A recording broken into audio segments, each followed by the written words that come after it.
Hello, everybody, and welcome to DUUUVAL Thursdays here on Curtis's Podcast Network. Of course, I'm your host, Curtis Brown, and with me, as always, our resident Jaguars fan, Isaiah Michelli, That's aka me. Duval's finest, aka the Glitter Kitty Tamer, aka the man you gotta know. We're here to talk about the Yeah. Jags. That's what we usually do here on this channel. So if you're a Jags fan, go ahead and hit the like and subscribe button and share with anybody in Duval County because we're trying to grow. And then we'd like to get what is it? What's the guy who's on like Jags TV all the time that we've been trying to get on? He like actually works for like Jags Media. Like the guy. Shaquille. He's a white dude. Does all the Jags like pregame stuff. What are you talking about? Talking about JP Shadrick? Yes, Who's been trying to get Shad, him on here? your boy. I've been trying to get JP Shadrick on here. You've been trying to get JP Shadrick on here? Yeah, bro. I'm You didn't just, tell me about this. Like we could have been double teaming this. Like I didn't think we were big enough yet for JP Shadrick. I was like, let's go for my the guy. you know. My guy. We gotta aim for the stars, my guy. What's up, Rob? How you What's up, doing, Rob? bro? Before we get into the meat of the Jaguars podcast this evening, I wanted to get on a little rant, and that's why I even put the hashtag in the title of the video. You sure did. In the past couple days, I've been in a Twitter debate with another rival podcast host. I say rival in a competitive sense, not because I don't like the guy. He's a very nice guy. And it's probably just competitive on my end because he's already hit monetization. But yeah, so here's the deal. I made the statement kind of backing up a little bit of Colin Cowherd's statements on FS1 the other day. About how Trevor Lawrence will be the MVP. Oh, my bad. Well, he did have some glowing things to say about the Jags. He sure did. And we will get to that if you would like. But he was basically breaking down the last 30 first round draft pick quarterbacks, and he broke them down into three categories: stars who will get you a ring, guys who are good but not great, and then guys who are not going to get you where you want to be. He put CJ Stroud, Anthony Richardson, and Bryce Young in the guys who are not going to get you where you want to be. And that's fine. Everybody's got an opinion. I'm not worried about that. He never actually criticized the play of the man. He was talking about the situation that he's walking into not being in any way favorable to a rookie quarterback. We're a team in a rebuild, and a long rebuild at that. So it's not like he's just going to walk in and have a great time. I made the comment agreeing with Colin Cowherd that, which he later went on to say about Ohio State quarterback history has just not been littered with a phenomenal amount of talent. And because of that, he knows that CJ Stroud is going to have to deal with that narrative. And that's just going to be something that could eat away at him over time. I assume at least that last part. The Twitter debate I've been in is that Ohio State quarterbacks have no bearing, like the fact that they went to Ohio State has no bearing on whether or not they're going to be good or not. And to a degree, I definitely agree with the idea of like just because you put on a helmet, that doesn't mean that that particular team is going to make you suck. I get that. All I'm pointing out is the lineage of crap quarterbacks that have gone from Ohio State to the NFL and translated poorly. You could make the argument that Justin Fields is to be determined. You could make the argument that because CJ Stroud only just now threw his first passes in a preseason game, and because he's a rookie, you can't even give him any sort of any judgment at all. So he's inconclusive. But everybody who is not currently playing and is an Ohio State alumni is definitely up for this kind of conversation. Dwayne Haskins, a first round draft pick, I believe in 2016, 17 maybe. The man was booted out of town mid-season in year 2 and gets picked up by the Steelers as a third string quarterback, and then goes into the offseason with the idea of potentially challenging for the starting quarterback job. And of course, unfortunately, he did pass away. I don't want to call that inconclusive just because he passed away so unfortunately. We saw a pretty decent sample size of his play. And it wasn't good enough for the team who selected him at 16, and they moved on rather quickly. You see that done with other quarterbacks as well. I'm not saying it's exclusive to Ohio State, but you look at Troy Smith, Heisman winner, won unanimous All-American at Ohio State, then goes to the NFL as a 5th-round draft pick with no hype, no nothing, mostly because he was 6 foot tall. And at the time, that was not what you wanted your quarterback to be in 2007. Drew Brees was considered an anomaly. This was before the days of Kyler Murray. This man walked so that Kyler Murray could sprain his ankle. Tore his ACL. Whatever. You get what I'm saying. Okay.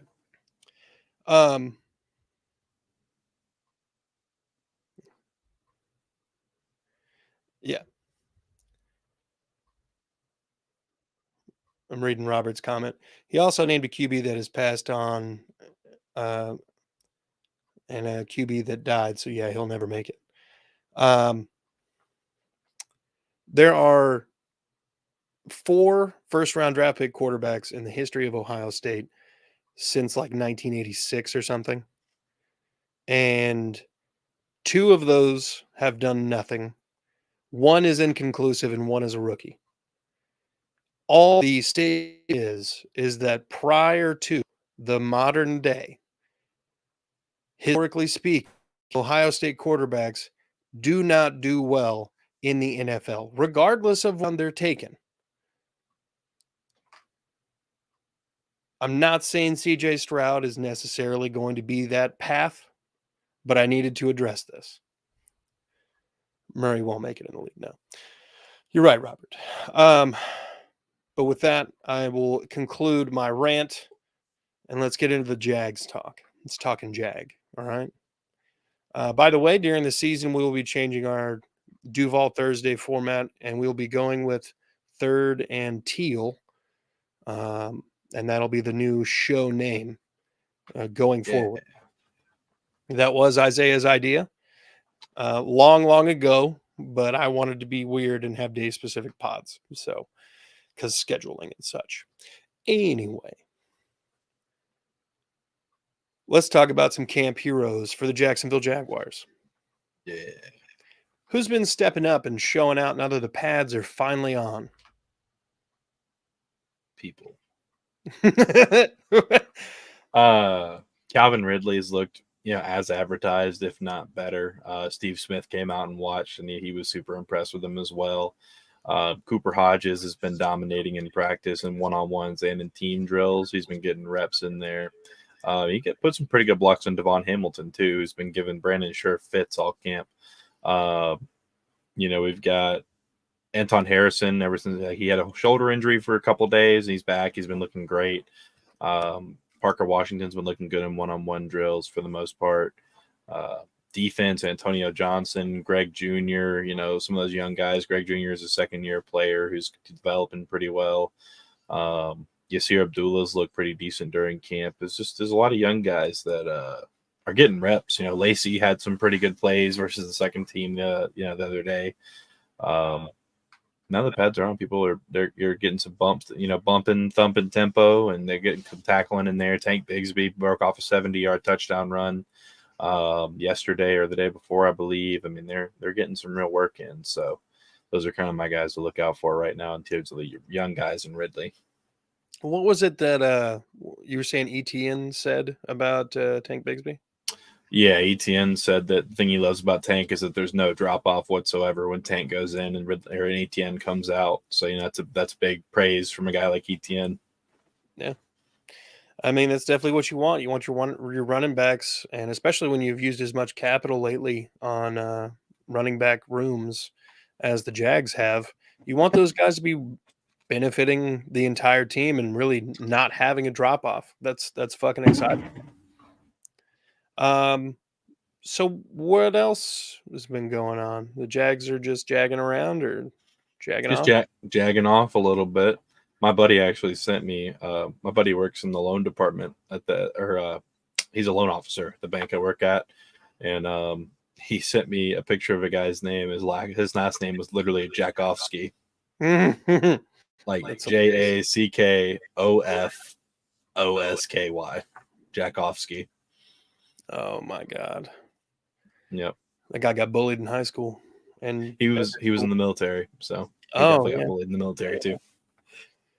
Poor Thank you for your fella. service, Sir Jaskowski, But Hopefully yeah, Commander Yeah. Jurkovsky. yeah. Oh no, that was his name. It was Jurkovsky, actually. It was Jurkofsky, Jurkovsky. That's right. Nice. Anyways, Commander Jurkovsky. Yep. Oh man. God bless America. All right.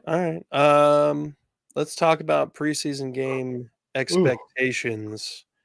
Obviously, a lot of the big name starters don't need to be out there. You're probably not going to see T-Law.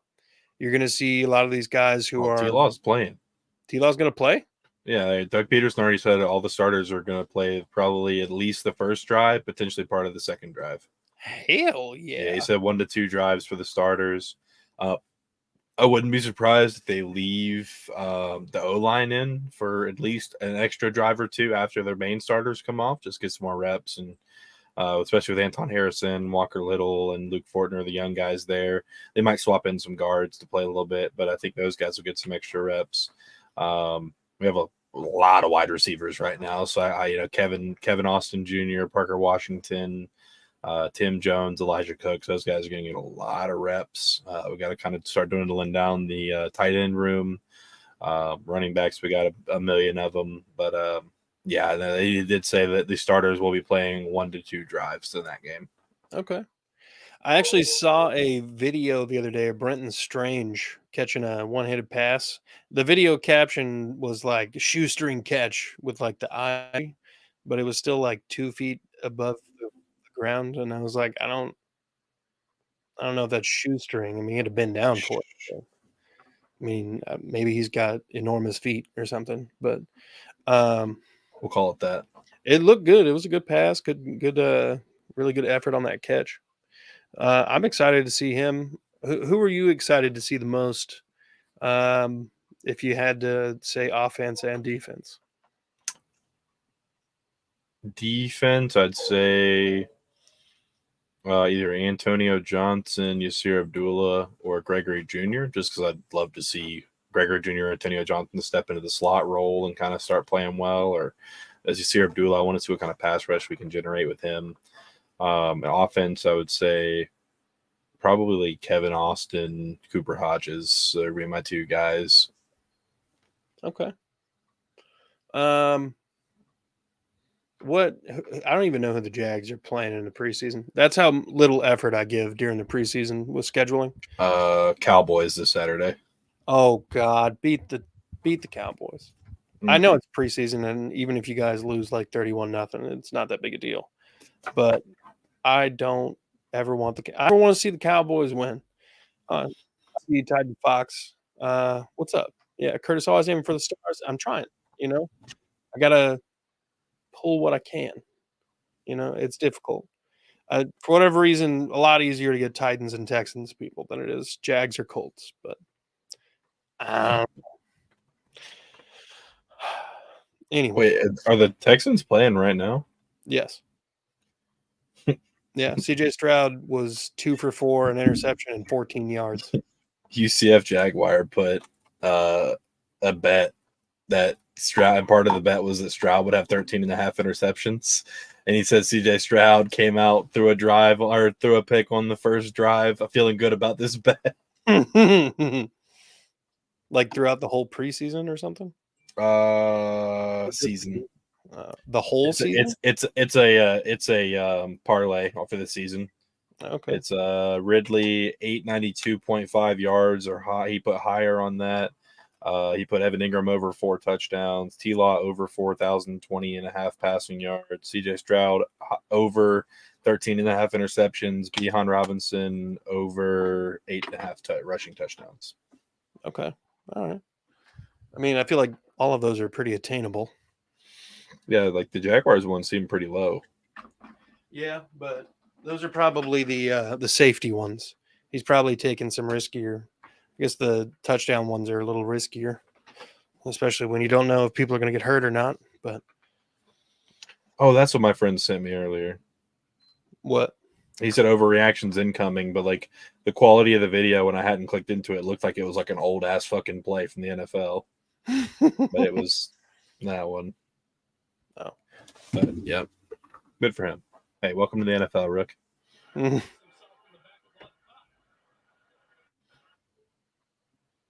trying to turn on NFL Network right now so I can watch the game. But we go. Hell yeah. New Madden comes out in a couple days. It does. I am gonna wait and see if it's as bad as they're saying it is. So much depth. Okay, we do bad. What?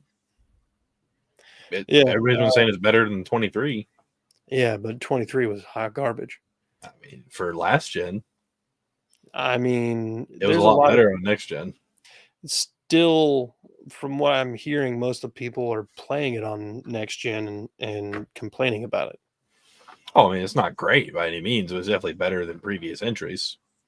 Well, yeah, because People are like, "Oh man, it just sucks," but then they're like, they look back at the old NCAA games that suck too. So it's like, yeah. I mean, a lot of those NCAA games, I think it's nostalgia at this point, and the fact that we don't have anything close to it now. yeah, we do. We have Madden. Yeah, but not with the teams. They're We trying. will next year. We'll have Madden College Edition. Yeah, for real. Hopefully, they don't nerf it too hard and take away the best part of the game in NCAA, which was like create a school or like the ability to just realign the conferences and stuff. That'd be cool. I'm sure they're still gonna have Dynasty in there. They better. If they don't, I'm gonna be upset because like that was like the best part of that game. Mm-hmm.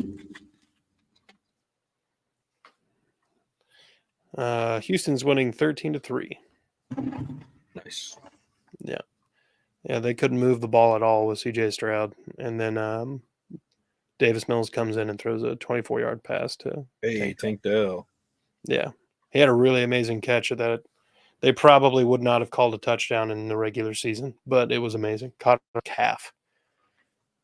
Like Davis Mills threw a perfect pass to the outside, and he just reaches out and like tries to lean back for it, bobbles it, ends up like laying it above himself, and then it falls right back into his hands as he's Nice. on his back laying in the end zone. um, let's see. Would you rather? You ready for that? I am. All right, all right. Would you rather? Um, would you rather see a bigger preseason out of Tank Bigsby or Yasir Abdullah? Like Yasir Abdullah. Okay. Easy. All right. Now, correct me if I'm wrong. Isn't the third game usually the one that's like more of a dress rehearsal than the rest? Like they take that one a little bit more seriously, Oh yeah. No, like typically the starters will play like like till a halftime. drive or two if they play at all in the first one. Then they'll play till the end of the first quarter in the second one, and then like till halftime in the third one. Typically, That's what I thought. Okay, so it's obviously more of a dress rehearsal at this point than it is anything, but it gets a little bit more serious. So by game 3 of the preseason, would you rather um hmm, by game 3 of the preseason, would you rather the Jags have lost all 3 of the games, or would you rather have the Jags have won? And I know they don't matter. I'd rather us lost. That way you can continue to fly under the radar. Well, that's because the Ravens are like undefeated in the preseason. They never do shit anywhere else. So clearly it's just a curse to win in the preseason. You don't win in the offseason. So yeah, I'll stick to losing in the preseason and then, doing other things. Abdullah got a concussion. When did that happen? I think that was at practice the other day. I think I said something about that actually. I know Tyson Campbell got a concussion the other day. I didn't know I that saw Abdullah that. did. What are the biggest areas of need, would you say, at this point for the Jacksonville Jaguars? Pass rush. Slot corner. That's really our two biggest weaknesses right now is pass rush and slot cornerback. Okay. Would you rather leave the preseason feeling more confident in nickel or the edge rush? Pass rush. Pass rush. You 'Cause can at get least- away. You can get away with a less than, or you can get away with an average to below average nickel if you have a really good pass rush because then the quarterbacks are rushed to throw the ball. Yeah. But if you have a really bad pass rush, then you have like an average or even good nickel. They still have time to get open and all that. That makes sense. Who do the Jags play week 1? Colts in Indy. Oh shit. So if we win that one, we sweep the Colts. They haven't beat us at home in like 15 years. Has it really been that long? It's double digits. I know that much. I'm pretty sure. Versus Colts in Jacksonville. Let me see. Anyways, yeah, it's been at least 10 years, I'm pretty sure.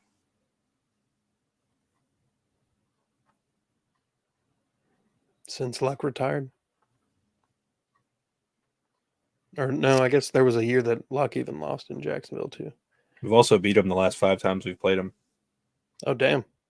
Wait, didn't they beat you guys in Indy? Oh wait, no, I'm looking. My bad. I'm looking at the list. The list started backwards. Oh, my fault. Oh, you're good. But yeah, they suck. Robert says Lacey took his pass rush spot and kicked ass. Nice. Tyler Lacey's fucking good. I like him. Okay. Would you rather drink Gatorade only or Powerade only? Your least favorite flavor of both?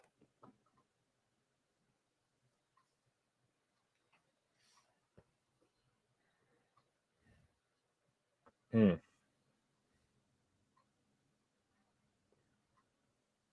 gonna go with Powerade. I respect that. What flavor is your least favorite flavor?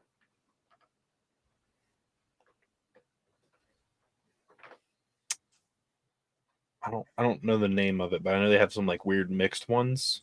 I can't remember the name of it, but it was not good. Okay. Texans 13-3 over the Pats, so 3 wins this year. The line in Vegas, Jordan Dajani told me on the podcast yesterday, the line in Vegas for Houston's win total is it's 6.5. The money's going on the under. And I saw this graphic the other day, and it said that it was the preseason top 10 defenses before anybody ever even took a snap. And number 9 was the Tennessee Titans, and number 10 was the Houston Texans. The Jags were nowhere on this list. The Colts were nowhere on the list. What are your thoughts about those two being in the top 10?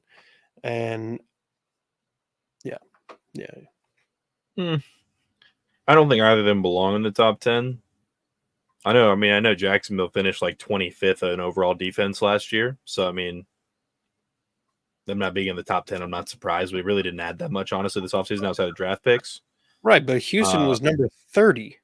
Okay, but I'm getting to that. I'm getting to that. Like I said, I don't think either them nor Tennessee should have been top 10. Maybe if they're just talking about like, are they like just talking about run defense? Maybe I could definitely see Tennessee up there. Especially now that they actually have Harold Landry back, healthy guys. But Houston, I don't see them anywhere close to top 10 as of right now. Mainly because I haven't seen anything out of their offense to say that their defense isn't going to be on the field for 60 plays a game.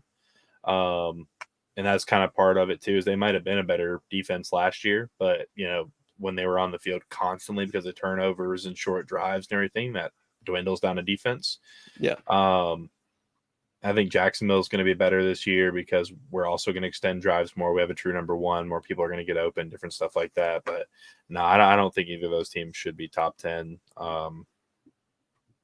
especially not Tennessee. I mean, their secondary outside of Byard is pretty atrocious. Amani Hooker's all right, but, I mean, they don't have any good corners. Yeah, that at least not ones that can stay healthy. Yeah, Fulton played all right last year. Yeah, Fulton's decent when he's healthy, but when he's healthy is a big one. Yeah, no, the Titans couldn't stop Evan Ingram last year at all. They had no answers for him, and I think that's why they brought in Azeez Al-Shaair, because he's pretty mobile for a linebacker. So I think that's predominantly his role, is to just mess up Evan Ingram. I keep wanting to call him Elvin. That's definitely not his name. Elvin Ingram. Yeah. It's probably his evil twin or something. Okay. Would you rather get a replica of a Jags Super Bowl ring after they win a Super Bowl for the price that they have to pay for them, which is like $55K? We're talking like, when you say replica though, you're talking like it's a real like diamonds and shit. It's not just like real. Okay. Real. Gotcha. Yeah. Or have your own private yacht. Private yacht. Because you can sell it and buy 1,000 of those rings. Oh yeah. I could sell it. I could finally live out my dream of having one of every jersey of an active player on the roster. Damn. That'd be awesome. Like, you go into my, here's my jersey section. I have 53 jerseys in here, one for each player. Just this year alone, man. Yeah, and like they're like alternating. So it's like like teal, black, white, teal, black, white, teal, black, white. Like number order. Because I'll be moving different if that happens. Sounds like it, man. Yeah. All right. Well, I don't really have anything else. Do you have anything else? Do you have a would you rather? You got any more Jag talking? Not really, honestly. Just been kind of quiet this off season. I'm ready for the season to start. Let's try and get up to 500 subs by the Dolphins game, and I'll give my 2 tickets to the Dolphins preseason game away for free to one lucky fan. Tell your friends. I'm in section 121. I'll give them away for free. Tell your friends. 500 subs by preseason week 3, and you can have them. Hey, you heard them, folks. Hit the sub button. Make sure you're doing it on YouTube. You can do it on Facebook too, but it didn't. They don't have to like us. I don't like us, but But yeah, folks, be good people. Isaiah, thank you for your time, and I'll thank you for allowing me to rant on your show. Oh, no problem. Fuck OSU. Wow. Go fuck yourself. Yeah.